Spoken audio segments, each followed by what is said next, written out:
where you had the facility to keep things at almost zero, you could potentially make something which could blow up a plane up.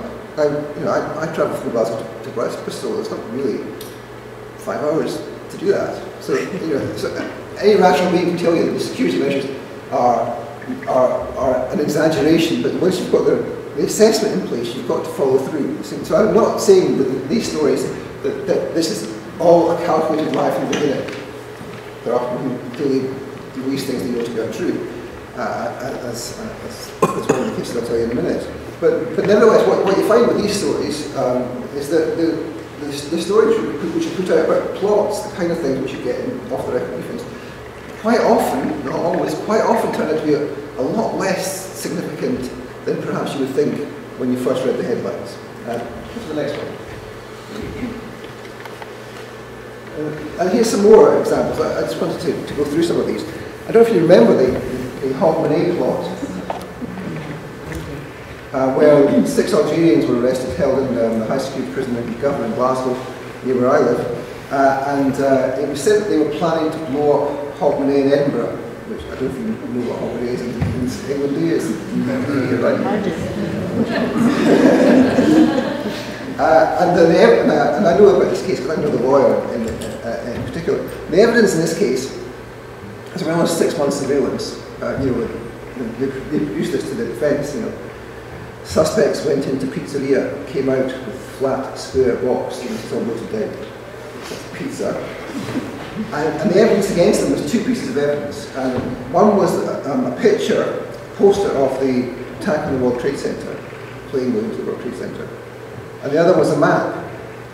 And it turned out that at the trial, when they were found not guilty, that the picture belonged to their landlord, not to them, and that the map, I was slightly misleading when I said it was a map.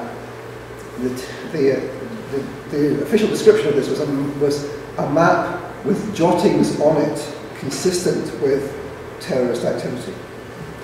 It turned out that this map of Edinburgh, belonged to an Australian backpacker who'd come to stay with the men several weeks before their arrest, and he'd been interested in going to visit the castle. I'm not making that up. That's not great. Or the ricin plot, even better. It's the ricin plot, which turned out not to involve any rice at all, and in fact, not a plot.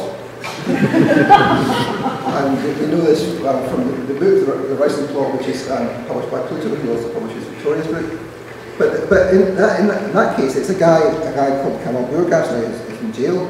If you recall, he was found guilty of murder for killing a police officer when he was eventually arrested.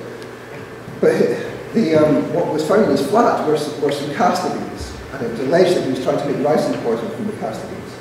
Now, the press were told, and the media were told, that ricin had been found in this flat. It was said to be a poison factory, and I remember when all his co-accused were found not guilty, Mark Easton of the BBC reporting that now that he's been convicted of terrorist crimes, we can reveal this is part of a wide Al-Qaeda network. This small flat of a chemist in North London was part of a network of Al-Qaeda operations planning to create poisons and kill thousands of people across the world.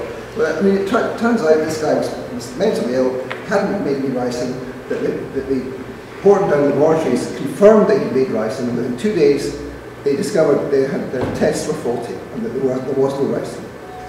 They told the Home Office, and they withheld the information for 2 years until the court case came down.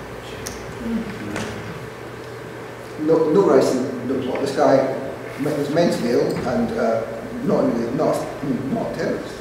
And to be fair to him as well, he was found guilty of making a public nuisance, not terrorist offences, not under terrorist legislation.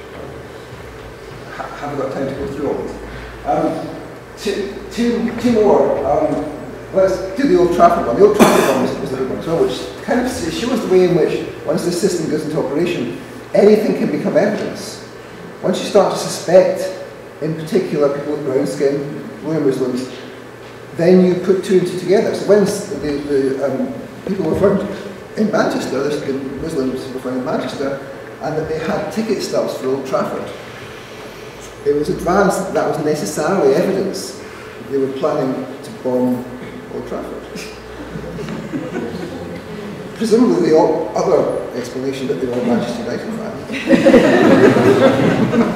Again, not made up. Atiq Siddiq, the guy in central Scotland who was convicted of going on the internet and downloading stuff, posting stuff on the internet,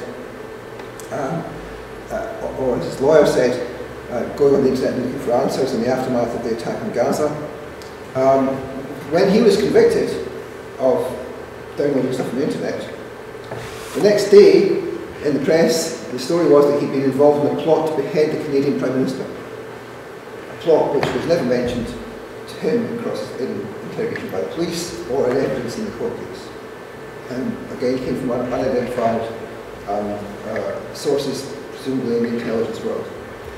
A case, in this particular case, which turned out to be the crime he committed of downloading stuff on the internet turned out not to be a crime, and he was 18 months later released, and the court said it was a miscarriage of justice that he'd been convicted in the first place. So you can see my argument here is that there may be plots, and that there certainly have been threats, and there have been real attacks. So there certainly is a risk, and there is a threat. But it certainly isn't the case that all the threats that we hear about in the press are genuine or add up to as much as they might seem in the press. And the reason I mention this to you about the press is because I don't think this is only to do with the press. It's not to do just with the fact that journalists like to write lies, which sometimes they do, Victoria accepted, of course. But what it is about the way in which the press and government intelligence agencies feed off each other to create a perspective, an idea that there is something much bigger going on than there actually is, which they want to encourage for particular reasons, I think. Next slide. So, the threat of terrorism in Northern Ireland is much greater than it is from Muslim terrorists. The threat is exaggerated by high-profile counter-terrorism operations and the associated spin and massaging of the media that goes along with that. The number of real threats alongside the number of claims threats seems to suggest that something is not quite right in the information we've been given about the terrorist threat. The coverage of Islamist terrorism is much more disproportionate than of other threats. And you can ignore the last one because that's more of an academic point. So the point I want to make then is that with the stuff I said at the beginning is that there are these terrorism experts, there are think tanks out there, and then there's this kind of complex of the media and the government or the intelligence services who are systematically, I think, creating this notion that there's more of a threat against us than there actually is. And I think what I would say in conclusion in relation to that is that we need to be more sceptical, perhaps, about what we believe. And I think the more I agree with Victoria at the end, really, about the more that we can undermine the kind of overblown claims that are made about a terrorist threat, the more we can try and say that actually the way to undermine terrorism is for us to get together and work together as a society, as opposed to targeting particular sections of our society. And the more that kind of thing will not be possible to do in the future. It requires all of us, I think, to engage much more with everyone in our society, meaning Muslims and non-Muslims, people of different religions and none. Otherwise, we end up in silos, in fear, thinking that our neighbours might be out to attack us. And really, that's not true. And I think that's the key thing I would like to say, is that it isn't true that there's a massive threat. There is an identifiable security threat, but it's not a massive threat, and there certainly isn't a threat from the Muslim down the road. We need to get over that and to start living our lives again across the whole country.